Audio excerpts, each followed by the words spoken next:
Hey guys, welcome back to Invest Mindset. दोस्तों, आज से 5000 साल पहले बेबीलोन नाम के एक शहर में अरकद नाम का एक आदमी रहता था, जो अपने शहर का सबसे रिस्पेक्टेड और अमीर आदमी था, क्योंकि ये काफी बुद्धिमान था और इसने अपनी लाइफ में खुद ही अपनी सारी दौलत कमाई थी अपनी मेहनत और समझदारी से। तो जब इसका इकलौता बेटा बड़ा हुआ तो इसने डिसाइड किया कि ये अपनी सारी दौलत अपने बेटे को यूं ही देगा नहीं, क्योंकि अगर वो पैसा कमाने और उसे संभालने के लायक नहीं है तो वो इसे वेस्ट कर देगा। तो एक दिन अरकद अपने बेटे नोमासिर को बुलाता है और उसे कहता है कि मैंने अपनी लाइफ में काफी मेहनत की है, अपनी समझदारी से बहुत पैसे कमाए हैं, उसे ग्रो भी किए हैं और अपनी सारी ख्वाहिशें पूरी की है। लेकिन अब मेरी आखिरी तमन्ना ये है कि तुम मेरी इस पूरी दौलत को संभालो और उसे और ग्रो करो। लेकिन तुम्हें इस चीज को प्रूव करना होगा कि तुम इस दौलत को संभालने के काबिल हो, और इसीलिए मैं चाहता हूं कि तुम इस शहर के बाहर जाओ और पूरी दुनिया को बताओ कि तुम्हारे अंदर क्या काबिलियत है। और तुम्हारी इस शुरुआत के लिए मैं तुम्हें 2 चीजें देता हूं जो मुझे अपनी अमीर बनने की जर्नी की शुरुआत में नहीं मिली थी, लेकिन तुम्हें मिल रही है। सबसे पहली चीज है ये सोने के सिक्कों का झोला, जिसे अगर तुम ध्यान से यूज करोगे तो ये तुम्हारी बहुत बड़ी दौलत का बीज होगा। और दूसरी चीज ये 5 लेटर्स है जिसमें मैंने अमीर बनने के 5 गोल्डन रूल्स लिखे हैं। अगर तुम इन गोल्डन रूल्स को पढ़ के अच्छे से समझ लेते हो तो तुम अपनी पूरी जिंदगी काफी आराम वाली जियोगे और तुम्हें पैसों की कभी टेंशन लेने की जरूरत नहीं होगी।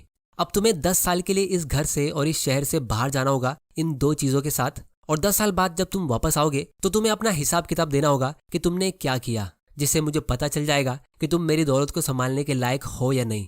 अगर तुमने प्रूव कर दिया तो मेरी सारी दौलत तुम्हारी होगी, लेकिन अगर तुमने अपनी काबिलियत प्रूव नहीं की तो मैं अपनी सारी संपत्ति गरीबों को डोनेट कर दूंगा और तुम्हें अपना रास्ता खुद ढूंढना होगा।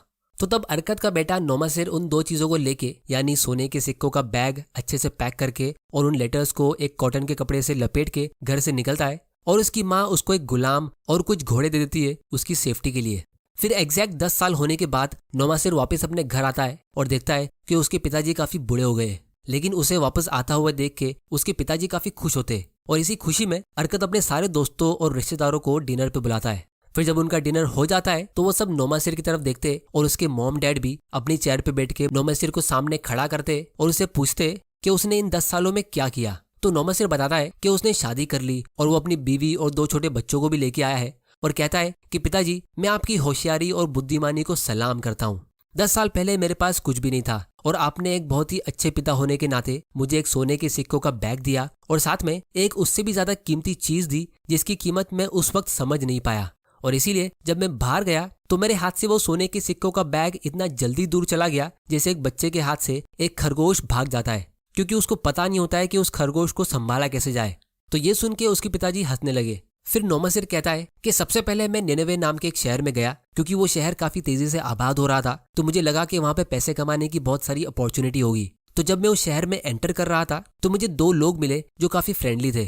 तो उसमें से पहला वाला बोला कि इस शहर में एक आदमी रहता है जिसके पास एक घोड़ा है और वो हर हफ्ते एक घोड़े की रेस लगाता है, और जो उस रेस में उसे हरा देता है तो वो उसके बदले उनको बहुत बड़ी कीमत देता है। तो दूसरा वाला बोला कि मेरे पास एक जवान अरबी घोड़ा है जो काफी तेज भागता है, लेकिन मेरे पास पैसे नहीं है। अगर मेरे पास पैसे होते तो मैं जरूर उस आदमी से कंपटीशन लेता और जीत जाता, क्योंकि मैंने सुना है कि उसके पास कोई साधारण सा घोड़ा है जो मेरे घोड़े से इतना तेज नहीं भागता है। तो इतने में नोमासिर कहता है कि मेरे पास पैसे है, तुम अपने घोड़े को रेस में लेके आओ, मैं तुम्हें घोड़े पे शर्त लगाने के लिए पैसे देता हूँ और फिर हम आधा आधा प्रॉफिट लेंगे। तो जब एक्चुअली में घोड़ों की रेस होती है तो नोमासिर का घोड़ा बहुत ही बुरी तरह हार जाता है और उसे बहुत सारे सोने के सिक्के देने पड़ते। फिर कुछ दिनों बाद उसे पता चलता है कि वो 2 लोग उस हॉर्स रेस वाले के पार्टनर ही थे जो अपने प्रॉफिट शेयर कर रहे थे। मतलब वो लोग उसके पार्टनर बनने का दिखावा कर रहे थे, लेकिन एक्चुअली में वो दूसरे आदमी के पार्टनर थे, और वो लोग ऐसे ही नए नए सफर करने वाले लोगों को ढूंढते थे, उनको बातों में फंसाकर उनको बेवकूफ बनाते थे। फिर नोमासिर अपने पिताजी को कहता है कि मुझे लगा उसके बाद मैं चौकन्ना हो जाऊंगा, क्योंकि मैंने ठान लिया था कि मैं और पैसे बर्बाद नहीं करूंगा, लेकिन ये तो मेरे बेवकूफ बनने की शुरुआत थी। क्योंकि फिर कुछ ही दिनों बाद मैं एक दूसरे आदमी से मिला जिससे बात करके मुझे पता चला कि वो भी एक अमीर फैमिली से बिलोंग करता है और वो कोई जगह ढूंढ रहा है सेटल होने के लिए। और उसे पता चला कि पास के एक गांव में एक बिजनेसमैन मर गया है जिसके पास बहुत सारे कपड़े और गुड्स थे जिसका वो बिजनेस करता था। तो उस बिजनेसमैन की बीवी उन सब गुड्स को काफी सस्ते प्राइस पे सेल कर रही है और लोग उसे खरीद नहीं रहे क्योंकि किसी के पास उतने पैसे है नहीं। तो नोमासिर का वो न्यू फ्रेंड कहता है कि हम इन सारे गुड्स को खरीद लेते ताकि हम बाद में इसे अच्छे प्रॉफिट में सेल करेंगे और फिर हम पार्टनरशिप में इस बिजनेस को ग्रो करेंगे। तो ये आइडिया नोमासिर को काफी अच्छा लगता है, लेकिन वो आदमी कहता है कि मैं अभी अपने साथ पैसे लाया नहीं हूँ, तो तुम अभी ये गुड्स खरीद लो, मैं अपने शहर जाके गोल्ड लेके आता हूँ और तुम्हें अपना आधा पेमेंट कर दूंगा। तो नोमासिर उसकी बात सुन के पूरा पेमेंट करके वो सारा गुड्स अपने पास रखता है और उस आदमी का वेट करता है। लेकिन काफी टाइम गुजरने के बाद वो आदमी कभी रिटर्न आता ही नहीं है। और क्योंकि उसे बिजनेस करने का कुछ अता पता होता नहीं है तो वो गुड्स काफी टाइम तक ऐसे ही गोदाम में पड़े हुए होते हैं और फिर अल्टीमेटली उसे वो सब माल और भी सस्ते प्राइस पे सेल करना पड़ता है, जिससे उसका काफी ज्यादा लॉस होता है। और फिर इसके बाद वो ऐसे ही कुछ और गलती करता रहता है और फिर फाइनली नोमासिर के बुरे दिन चालू हो जाते हैं, क्योंकि अब उसके पास कोई भी सोने के सिक्के बचते नहीं है। तो फिर वो एक नौकरी ढूंढने निकलता है, लेकिन उसे काफी ढूंढने के बाद भी कोई अच्छी जॉब नहीं मिलती है, क्योंकि उसके पास कोई स्किल या हुनर नहीं होता है। तो धीरे धीरे करके उसे अपने घोड़े बेचने पड़ते हैं, फिर उसे अपना वो गुलाम बेचना पड़ता है और फिर उसे अपने कपड़े बेचने पड़ते हैं ताकि उसको दिन का एक टाइम का खाना मिल सके। लेकिन फिर धीरे धीरे वो टाइम भी आ जाता है जब उसके पास कुछ भी नहीं होता है, मतलब एक टाइम का खाना भी नहीं। तब उसे उसके पिताजी की बात याद आती है कि अगर तुम्हें इस शहर का सबसे अमीर इंसान बनना है और इज्जत चाहिए तो तुम्हें उससे कमाना होगा। और इसीलिए वो सोचता है कि वो इतना जल्दी गिव अप करेगा नहीं। और फिर फाइनली नोमासिर उन 5 लेटर्स को पहली बार ओपन करता है, क्योंकि अब उसके पास उसके अलावा कुछ बचता ही नहीं है। तो जब वो उसे रीड करता है तो वो अपने आप से कहता है कि काश उसने वो लेटर्स पहले पढ़ लिए होते तो उसे ये दिन देखने नहीं पड़ते। लेकिन खैर गलती तो उससे हो चुकी थी। अब यहाँ तक की कहानी सुन के नोमासिर के रिश्तेदार और उसके मम्मी डैडी काफी टेंशन में आ जाते। तो तब वो अपने पिताजी को बहुत ही प्यार से कहता है कि आपने मुझे सोने के सिक्कों के साथ एक झोला दिया और वो 5 लेटर दिए जो मेरे हिसाब से सबसे ज्यादा वैल्यूबल थे, क्योंकि अब तक मैंने आपको मेरी स्ट्रगल करने की कहानी सुनाई, क्योंकि मैंने आपकी सबसे कीमती चीज को इस्तेमाल नहीं किया था। लेकिन उस दिन मैंने डिसाइड किया कि अब मैं इन 5 गोल्डन रूल्स को दिल से फॉलो करूंगा और अपनी इज्जत आपके लिए कमाऊंगा। तो फिर इसके बाद नोमासिर एक लेबर यानी मजदूरी का काम करता है, जहां से उसे थोड़े से पैसे मिलते हैं, लेकिन क्योंकि पहले उसके पास कुछ भी नहीं था तो उसके लिए वो भी काफी हो जाते। और इसके साथ वो वेल्थ क्रिएशन का पहला रूल भी फॉलो करता है, जो होता है gold comes happily and in increasing quantity to any man who will put by not less than 1/10 of his earnings to create an estate for his future. इसका simple language में मतलब ये है कि अपनी इनकम का 10%, उससे 1 भी % कम नहीं, उसे अलग कर दो अपनी वेल्थ क्रिएशन और फ्यूचर के लिए। अगर आप ऐसा करते हो तो पैसा आपके पास हमेशा खुशी खुशी आता रहेगा। अब इसकी ज्यादा डिटेल्स हमने लास्ट वीडियो में डिस्कस की है, जिसे आप यहाँ पे क्लिक करके देख सकते हो। तो दूसरा गोल्डन रूल है gold stage for the protection of its cautious owner who invested under the advice of man wise in its handling. अब इसका मतलब है कि पैसा उन्हीं लोगों के पास टिकता है जो फाइनेंशियली स्मार्ट लोगों की गाइडेंस से इन्वेस्टिंग शुरू करते हैं, क्योंकि जब आप इन्वेस्टिंग की दुनिया में न्यू होते हो तो आपको बहुत सारे इन्वेस्टिंग ऑप्शंस मिलेंगे और सब में अपना हाथ आजमा के पैसा लूज करना आप अफोर्ड नहीं कर सकते, क्योंकि हमारे पास पैसा लिमिटेड होता है। जैसे अगर आप इन्वेस्टिंग की दुनिया में न्यू हो तो आप बिटकॉइन यानी crypto currencies, NFT, stock market, mutual fund, PPF, ULIP और ऐसी बहुत सारी जगह पे इन्वेस्टमेंट कर सकते हो। और अगर आप सिर्फ स्टॉक मार्केट की ही बात करो तो कुछ लोग यहाँ ट्रेडिंग करते हैं और कुछ लोग यहाँ पे लॉन्ग टर्म इन्वेस्टिंग करते हैं, तो यहाँ पे भी अलग अलग स्ट्रेटेजी होती है। तो मेजोरिटी लोगों के लिए स्टॉक मार्केट में लॉन्ग टर्म इन्वेस्टिंग एक बहुत ही बढ़िया ऑप्शन होता है, लेकिन फिर भी बहुत लोगों को यहाँ से अच्छा खासा लॉस हो जाता है। मुझे काफी सारे लोग ईमेल, मैसेज और कमेंट करके कहते कि उन्होंने डे ट्रेडिंग करके लाखों रुपए लूज किए हैं, काश उनको कोई पहले इनके रिस्क के बारे में बता देता। और अगर आप गूगल भी करोगे तो आपको यही रिजल्ट मिलेगा कि स्टॉक मार्केट में एक 90-90-90 का कॉन्सेप्ट काफी फेमस है, जिसका मतलब है कि यहाँ पे डे ट्रेडिंग करके 90% न्यू ट्रेडर्स अपना 90% कैपिटल लूज कर देते हैं सिर्फ शुरू के 90 डेज में। तो ये वेल्थ क्रिएशन के सेकंड लॉ को फॉलो नहीं करने का नतीजा होता है। तो इसीलिए स्टॉक मार्केट में बिगिनर्स को मैं एक सिंपल एडवाइस यही देता हूँ कि आपको यहाँ पे ग्लेन मैक्सवेल की तरह खेलना नहीं है, बल्कि आपको MS धोनी की तरह खेलना है। मतलब शुरू में ऐसी कंपनीज ढूंढो जिसमें आपके कैपिटल लूज होने के चांसेस बहुत कम हो, मतलब जल्दी गेम से आपको आउट नहीं होना है, क्योंकि बाद में रन्स अपने आप स्कोर होते हैं कंपाउंडिंग के पावर से। और हमारी लाइफ एक टेस्ट मैच की तरह होती है, अगर आप इसे डे ट्रेडिंग यानी T20 की तरह खेलोगे तो जल्दी आउट होके पछताते रहोगे।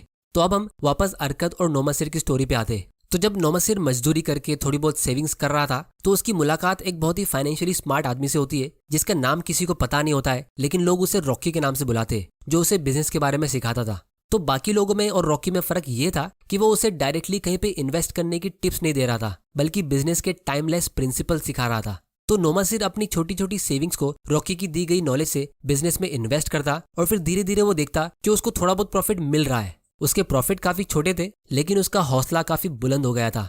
फिर तीसरा लॉ है gold labours carefully and heartily for its wise owner who finds for it profitable employment multiplying even as the flocks of the field. जिसका मतलब ये है कि पैसा अपने फाइनेंशियली स्मार्ट मालिक के लिए काफी मेहनत के साथ और दिल से काम करता है और करता रहता है, अगर वो मालिक उन पैसों को कोई अच्छी और प्रॉफिटेबल जगह पे उसे काम पे लगाए, जिसे उस पैसों के बच्चे पैदा होते हैं, मतलब पैसों से और पैसा बनता है, जिसे हम सिंपल भाषा में पावर ऑफ कंपाउंडिंग कहते हैं, जो शुरू में थोड़ा स्लो होता है, लेकिन उसके जरिए एक छोटे से अमाउंट से भी आप एक बहुत बड़ी वेल्थ क्रिएट कर सकते हो। जैसे एग्जांपल के लिए हम यहाँ पे टिकर टेप यूज करते हैं, जहाँ पे आप इंडिया के सारे स्टॉक्स को काफी आसानी से एनालाइज कर सकते हो। इसकी लिंक आपको नीचे डिस्क्रिप्शन में मिल जाएगी, आप वहां जाके इसे चेक कर सकते हो। और अगर आपको स्टॉक्स खरीदने के लिए एक इन्वेस्टमेंट अकाउंट ओपन करना है तो उसकी लिंक भी आपको नीचे डिस्क्रिप्शन में मिल जाएगी। तो 2003 में राकेश झुनझुनवाला ने टाइटन कंपनी में इन्वेस्ट किया था, जब इस कंपनी का शेयर प्राइस 3 रुपए के आसपास था। तो उस टाइम पे ये कंपनी काफी एक्सपांड हो रही थी और नए नए स्टोर्स ओपन कर रही थी। और अभी भी ये कंपनी काफी स्पीड में न्यू सिटीज में अपने स्टोर्स ओपन कर रही है, जो आप इनकी एनुअल रिपोर्ट और इन्वेस्टर प्रेजेंटेशंस में पढ़ सकते हो। और इनका मैनेजमेंट काफी फोकस के साथ ग्रोथ पे ध्यान दे रहा है, न्यू कैटेगरीज और प्रोडक्ट्स लॉन्च होते जा रहे हैं। तो इससे हुआ ये कि इनका मार्केट शेयर इंक्रीज हुआ, यानी इन्होंने ज्यादा कस्टमर्स को ऑनबोर्ड किया, जिससे इनका रेवेन्यू यानी सेल्स इंक्रीज हुआ और अल्टीमेटली इनका नेट प्रॉफिट बढ़िया तरीके से ग्रो हुआ। 8-9 साल पहले इनका प्रॉफिट 700 करोड़ के आसपास था, लेकिन अब इनका प्रॉफिट 2000 करोड़ के ऊपर है। तो राकेश झुनझुनवाला ने अपने पैसों के लिए एक प्रॉफिटेबल एम्प्लॉयमेंट ढूंढा, मतलब उन पैसों को काम पे लगाने के लिए एक अच्छी कंपनी ढूंढी जहां उनका वो पैसा हार्डवर्क कर सके। और इसीलिए इस कंपनी का शेयर प्राइस 3 रुपए से ग्रो होकर आज अप्रोक्सीमेटली 2000 रुपए के आसपास पहुंच गया है, जिसकी वजह से राकेश झुनझुनवाला की वेल्थ 600 गुना बढ़ गई है। और अभी भी इस कंपनी का ग्रोथ स्कोर काफी अच्छा है, डिफॉल्ट प्रोबेबिलिटी भी कम है, मतलब कंपनी के डूबने के चांसेस कम है और क्वालिटी चेक्स भी स्ट्रांग है। तो अगर ये स्टॉक अगले 3-4 साल में डबल होता है तो राकेश झुनझुनवाला के लिए ये स्टॉक 1000 गुना से भी ज्यादा ग्रो हो जाएगा। मतलब अगर आपने इसमें सिर्फ 1 लाख रुपए इन्वेस्ट किया होता तो 600 गुना के हिसाब से 1 लाख रुपया 6 करोड़ में ग्रो होता है। और फिर उसके 3-4 साल में 6 करोड़ और मतलब 12 करोड़ सिर्फ 1 लाख के कैपिटल से। और जिसने इसमें ज्यादा इन्वेस्ट किया होता तो उसको और बड़ा प्रॉफिट मिलता। तो ऐसी वेल्थ आपको जेन्युइन कंपनीज के जरिए ही ग्रो होकर मिलेगी, जो ईमानदारी से अच्छे प्रॉफिट कमाती रहती है, कस्टमर्स को ज्यादा वैल्यू देती रहती है और हमेशा ग्रोथ के बारे में सोचती रहती है। वरना अगर आप शॉर्टकट मारने के चक्कर में जाओगे तो उससे क्या होगा, इसे हम नेक्स्ट लॉ में समझते हैं। तो चौथा लॉ है, gold slips away from the man who invested in businesses और purposes with which he is not familiar with और which are not approved by those skilled in its keep. इस rule का मतलब ये है कि आपको ऐसी जगह इन्वेस्टमेंट करना चाहिए जिसकी आपको नॉलेज है, जिस पे आप अच्छा खासा भरोसा करते हो, या फिर जो नॉलेजेबल लोग होते हैं जो आपको कोई इन्वेस्टमेंट रेकमेंड करते हैं, तो आपको उनकी नॉलेज पे और उन पे ट्रस्ट होना चाहिए। अब दोस्तों, इस रूल को वॉरेन बफे अपने लेटर्स में काफी बार कहते हैं कि we never invest in businesses और places which we fully do not understand, जिसको Warren Buffett circle of competence भी कहते हैं। क्योंकि आपकी लाइफ टाइम में आपको ऐसे बहुत सारे इन्वेस्टमेंट ऑप्शंस मिलेंगे जहां बाकी लोग इन्वेस्ट कर रहे हैं और अमीर बन रहे हैं, लेकिन आपको उसके बारे में इतना पता नहीं होगा। तो ऐसे टाइम पे आपको पहले उन इन्वेस्टमेंट्स को समझना चाहिए, फिर ही उसमें इन्वेस्ट करना चाहिए। क्योंकि मान लो अगर आपने इसी स्टॉक टाइटन कंपनी में ईयर 2000 में इन्वेस्ट किया होता, जब इसका शेयर प्राइस 7 रुपए के आसपास था, तो आपने 2003 में इसे बेच दिया होता जब इसका शेयर प्राइस 2-3 रुपए के आसपास था। क्योंकि 7 रुपए से 2 रुपया मतलब ये 70% का लॉस होता है।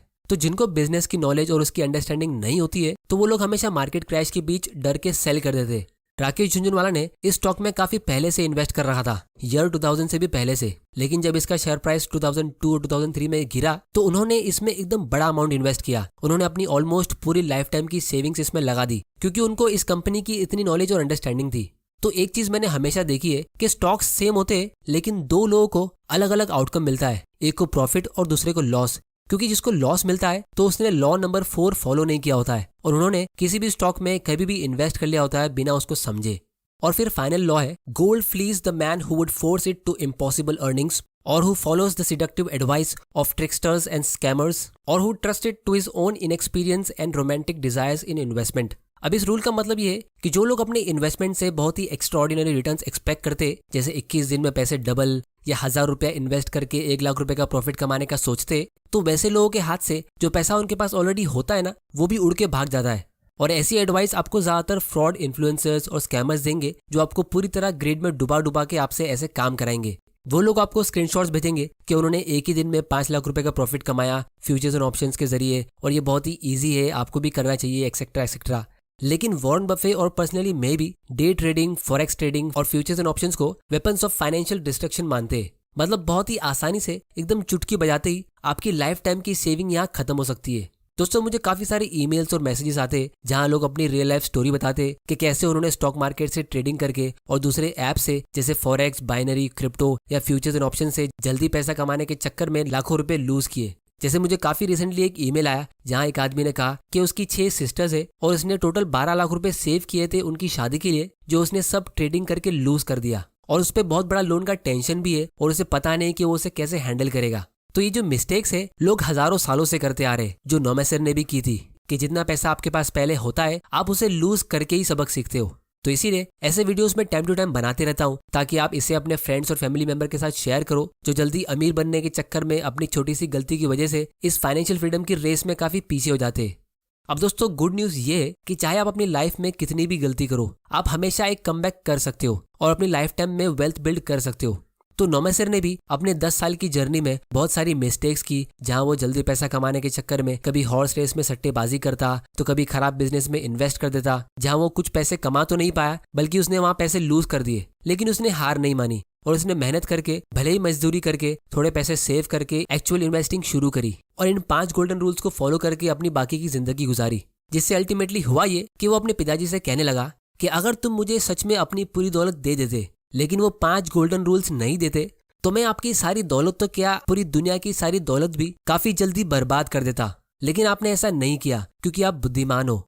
फिर नोमसिर अपने गुलाम को इशारा करता है जो एक के बाद एक 6 बड़े बड़े बैग्स लेके सबके सामने रखता है। फिर नोमसिर उसमें से एक बैग उठाता है और उसे खोलता है जिसमें बहुत सारे सोने के सिक्के होते हैं और पब्लिकली सबके सामने उसके पिताजी को कहता है कि आपने मुझे एक सोने के सिक्के का झोला दिया था लेकिन उसके बदले मैं आपको ये बड़ा वाला बैग रिटर्न दे रहा हूँ और इसके साथ में आपने मुझे 5 गोल्डन रूल्स दिए थे जिसका बदला मैं शायद अपनी पूरी जिंदगी भी चुका नहीं पाऊंगा, लेकिन फिर भी मैं आपके लिए 5 एक्स्ट्रा बैग्स लेके आया हूँ जो मैंने आपके रूल्स फॉलो करके अपनी मेहनत से कमाए हैं। और अगर आप मुझे अपनी दौलत नहीं भी देते हो तो भी मुझे इससे कोई अफसोस नहीं होगा क्योंकि अब मैं अपनी जिंदगी में अपनी दौलत खुद कमा सकता हूँ। अगर मेरी दौलत किसी वजह से खत्म हो भी जाती है तो भी मुझे कोई टेंशन नहीं होगा क्योंकि लोग मुझसे मेरे पैसे छीन सकते, मेरा घर मुझसे छीन सकते, लेकिन कोई मुझसे मेरी नॉलेज नहीं छीन सकता।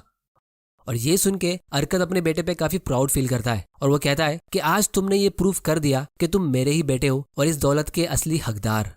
तो दोस्तों अगर आप भी अपनी लाइफ में किसी चीज को लेकर स्ट्रगल कर रहे हो तो आपको इतना डिमोटिवेट होने की जरूरत नहीं है। आप अपनी इंट्रिंसिक वैल्यू को बढ़ाने की कोशिश करो, मतलब ऐसे टाइमलेस लेसन्स और कॉन्सेप्ट्स को सीखो जिससे होगा ये कि जिस चीज को आप दिल से चाहते हो तो वो खुद आपके पास चल के आएगी। तो दोस्तों आज की वीडियो में इतना ही। आने वाली वीडियोस में हम इससे भी एक इंटरेस्टिंग स्टोरी दबासिर नाम के एक आदमी के बारे में डिस्कस करेंगे जो मेरी फेवरेट है। तो अगर आपने ये चैनल अभी तक सब्सक्राइब नहीं किया है तो जल्दी से कर लो और बेल आइकन प्रेस कर दो ताकि आपसे कोई ऐसे वैल्यूएबल वीडियोस मिस ना हो जाए। टिकट ऐप से स्टॉक को एनालाइज करने की लिंक नीचे डिस्क्रिप्शन में और फ्री में स्टॉक्स में इन्वेस्ट करने की लिंक भी आपको नीचे डिस्क्रिप्शन में मिल जाएगी। और दोस्तों आप लोग मुझे नीचे कमेंट करके बताओ कि क्या आपको लगता है कि आप अपनी लाइफ टाइम में रिच बन पाओगे। अगर हाँ तो आप उसके लिए क्या स्ट्रेटेजी यूज कर रहे हो। और मुझे ये भी कमेंट करके बताओ कि मैं कौन सी टॉपिक पे अपने फ्यूचर वीडियोस बनाऊं। वीडियो पसंद आया तो इसे लाइक करो, नहीं पसंद आया तो डिसलाइक करो। आपका वैल्यूएबल टाइम देने के लिए thank you and good bye.